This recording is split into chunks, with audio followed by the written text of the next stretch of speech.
আমার প্রাক্তন সভাপতি বিশ্বজিৎ রায় ইতিমধ্যে প্রেস মিটত কৈছে যে যদি শীঘ্রেই যদি বিজেপি সরকারে ইয়ার বিহিত ব্যবস্থা নলয় আগন্তুক 2026 নির্বাচনের আগে আগে আমি কুচ রাজবংশী ছাত্রহান্ট আর কুচ রাজবংশী জনগোষ্ঠীয়ে বিজেপি হাটাও কুচ রাজবংশী বাঁচাও গড়ি তুলিম বলে ইতিমধ্যে আমি কৈ আহিছো।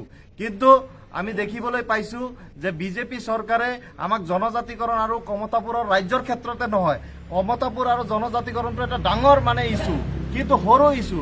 আজি চাওক জাতি মাটি ভেটিৰ কথা কোৱা সৰকাৰখনে কিন্তু আজি কুচ ৰাজবংশী ভূমিপুত্ৰ কুচ ৰাজবংশীসকলে কিন্তু আমাক ভূমিৰ যেটো নেকি অধিকাৰৰ পৰা কিন্তু ইহঁতে আমাক নিষেধ কৰাৰ এটা পৰিকল্পনা কৰিছে।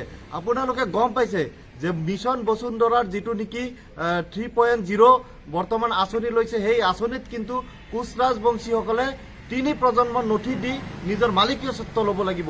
এইটো কেনেকুৱা ধৰণৰ নীতি কুচ ৰাজবংশীৰ ওপৰত হিমন্ত বিশ্ব শৰ্মাৰ চৰকাৰে জাপি দিব ওলাইছে, এইটো কিন্তু আমি কুচ ৰাজবংশী ৰাইজে চিন্তা কৰাৰ বিষয় আহি পৰিছে। সেইকাৰণে আমি কুচ ৰাজবংশী সমগ্ৰ ৰাইজক এটা কথাই আহ্বান জনাব বিচাৰিছো আজিৰ এই সংবাদমেলৰ জৰিয়তে যে বিজেপি সরকার সম্পূর্ণরূপে কুচ রাজবংশী বিরোধী সরকার। গতিকে কুচ রাজবংশী অঞ্চলত বিজেপি হাটাও কুচ রাজবংশী বাঁচাও আন্দোলন কৰিব লাগিব। আৰু আমাৰ যিমান কুচ ৰাজবংশী নেতা বিজেপিত আছে আজি আপোনালোকৰ জৰিয়তে ওলাই অহাৰ আহ্বান জনাইছো।